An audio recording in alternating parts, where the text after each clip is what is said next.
Hey, I'm Tamara Kendacker, and you're listening to the Decibel from the Globe and Mail.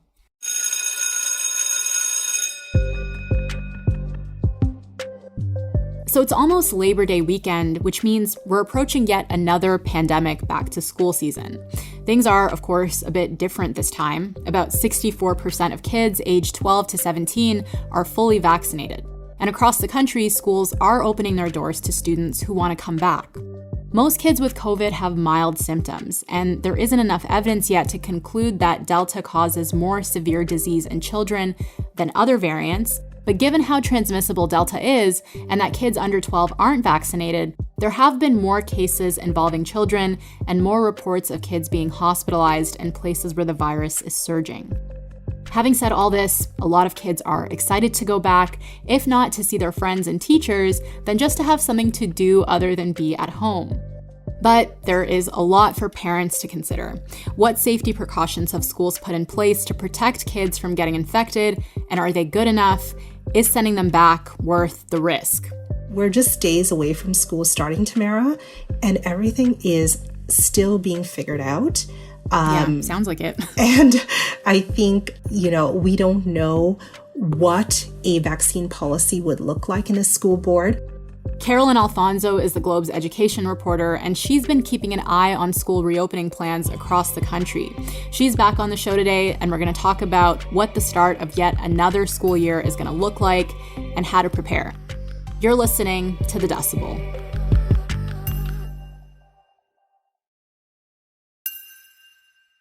Hi, Caroline. Welcome back. Hi, Tamara. Okay, so we have a patchwork of restrictions across the country, and obviously we can't go through every single restriction in every province, but can you just give me a quick sketch of what day one is going to look like across the country? You're right. It is a patchwork right across the country. One thing that's unifying is that most provinces have kids coming back to their school buildings this fall. The online option is there for Ontario and Alberta as it was this past year, but that's where it stops. Where you look at mask mandates and what the recommendations are, you have Alberta, which, for example, does not require students wear masks. But then even within the province, you have school divisions that have mandated masks in certain areas of the school. Mm-hmm. Here in Ontario, too, where I am, you have a mask mandate for grades 1 to grades 12, but in certain school boards, like in Toronto, you have a mask mandate that includes kindergarten kids. It's so different right across the country, and we're not only talking about masks, we're talking about physical distancing, which in BC, there's no longer a requirement for cohorting, whereas in Ontario, you're cohorted by your class in jurisdictions. Mm-hmm. So I think for parents and families coming back into the school system, what you will see depends on where you are. Mm-hmm. Wow. So yeah, it sounds like it's really all over the place. So what do we know about transmission in schools at this point? Like, have schools been a hub for COVID transmission? That is a great question. And what we have seen is that when there are a lot of cases in the community, you're going to have a lot of cases in the schools. And that was this past year. I still remember this conversation that I had, Tamara, with the principal at Thorncliffe Park Public School in Toronto. And Thorncliffe Park saw a lot of cases in their schools this past year. Cohorts were continuously dismissed. And I remember talking to Jeff Crane, and he said to me, Caroline, we've had HEPA filters in our classrooms. We've had small classes size because a number of kids opted for online learning last September. We have had the local hospital come in and tell us what to do, what safety measures need improvement, things like that. And I think he was trying to tell me we've done everything we have possibly could to keep our staff and our students safe. And yet that school saw a lot of disruption. And the reason it saw a lot of disruption is because there were a number of cases in the community. And that's what happened in the school. And so I think, a few doctors have spoken about that. If your community transmission is high, the schools are going to be impacted. And we've seen that play out this past year. Yeah. But I guess what might be different this time around is that more people are vaccinated, and that might change the equation, right? It might, but in some communities, we still have quite low vaccination rates. It's not as high as we imagine it would be. So we will see what happens as a result of that, especially with Delta, and especially, with Delta being more transmissible. And so what do experts say about the risks of sending kids back to school in person versus keeping them at home? Is there a consensus on that yet? Doctors and educators agree that kids need to be in school. It is good for not only how they do academically, but how they do socially, for their emotional well-being, for their mental health. They need to be among their peers. They need to be sort of looking at a teacher face to face when they learn, especially in the younger grades. Teachers guide children in their learning when they are in the classroom together. I don't think anybody is arguing that kids should not be in school. I think what causes divisiveness is what are the measures that need to be in place to make schools as safe as possible? Will schools be safe as possible? That's another question. We don't know. And so what do experts say schools should be doing to keep children as safe as possible? There is a consensus that, we need ventilation in schools. We need masks in schools because you have a huge population that's unvaccinated. We need some sort of physical distancing or cohorting that's happening in schools where you're separating groups of students so that if there is a case that comes up in a COVID-19 case in a classroom, you have sort of contact tracing in place. You have a cohort that would go home. But there's also this notion that, you need a high community vaccination rate, because if you have adults around kids that are vaccinated, I think the likelihood would be kids would be safer. And so whether it's parents who are vaccinated or it's the staff in schools that are vaccinated, would go a long way in allowing students to be in the classroom. Okay, so masks have been really controversial in the States. I recently saw this report from the CDC about an unvaccinated, unmasked teacher who ended up giving 12 of the 24 kids in their class COVID. And I wonder, have mask mandates in schools been as controversial here as they've been in the US? They are to some degree.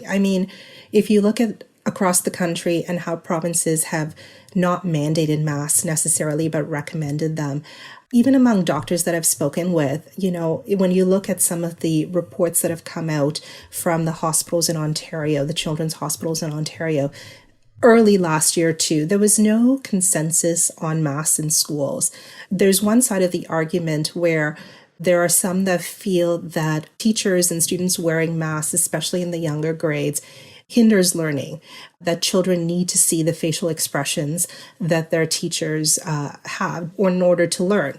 But I think generally, most parents that I've spoken with feel like masks are necessary for their children only because right now we have a cohort of kids unvaccinated. But yes, there are a number of families who feel that their children should not be wearing masks in schools. And you're seeing policies and mandates and recommendations roll out across the country that reflect them.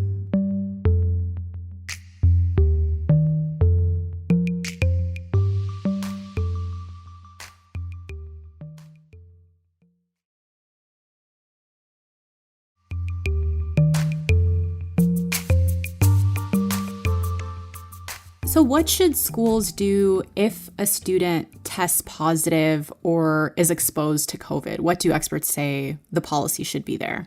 Oh, that's a huge question. We were figuring this out, Tamara, last year as well as to what happens. And let me speak to Ontario, which released isolation guidance. And it's different for the vaccinated and unvaccinated. Now, in the school system, you have a mix now because high school students are eligible for vaccines, elementary under 12s aren't. And so what happens is in Ontario, if you're fully vaccinated, you don't need to isolate unless you have symptoms. Now, in schools, what will that mean? It'll mean that in high schools, for example, if a student is fully vaccinated and in a classroom probably where there was a case or a probable case and they don't have symptoms, I imagine that would mean that they would be able to return to class for the teacher and those students who are vaccinated. In elementary school, it's a whole different ballgame because now you have kids who are unvaccinated. So what happens if there's a probable case in my child's classroom? So what happens there is that the entire class is dismissed, sent home. They would have to do a COVID test. I think public health is recommending that happen in the 7th day of their isolation period. They're isolated for 10 days, and then they come back to class. Mm-hmm. Are any provinces mandating vaccines at this point? No, not that I've heard of. None of mandating vaccines in schools. What Ontario is doing is they're requiring school boards to have these disclosure policies. But, Kieran Moore, the Chief Medical Officer of Health in Ontario, has said that Ontario's doing what he said was the bare minimum, and school boards can't go further with their vaccine policies. Some private schools in the province have decided to put mandatory vaccine policies in place for students and staff. But some public school boards in Ontario are looking at what the legalities are around mandatory vaccines for staff. We're just days away from school starting, Tamara, and everything is still being figured out. Sounds like it. And I think, we don't know what a vaccine policy would look like in a school board. We don't know that someone who's unvaccinated, a staff member who's unvaccinated, how frequently they would be needing to be tested, how that testing would work. Would it be rapid testing at the school? All of this is still up in the air, and hopefully we get some answers soon because I know a lot of families are waiting for that. How are the parents you've spoken to been feeling about all of this and sending their kids back?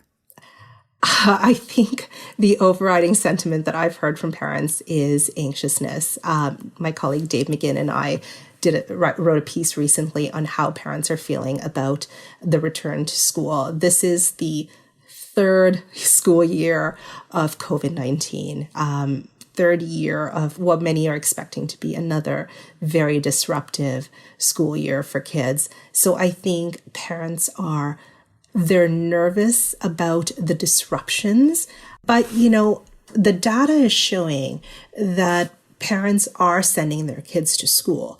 Parents that I've spoken with want their kids to be in school. Kids want to be in the school building, but they're nervous. They're nervous about what will happen when they get there. And based on the conversations you've had with parents, that anxiety, what would make it easier? What would make parents feel more at ease about sending their children back? Number of parents that I spoke with said that they would have preferred if the province or school boards had mandated vaccines for those who are eligible. That would lessen to some degree their anxiety level.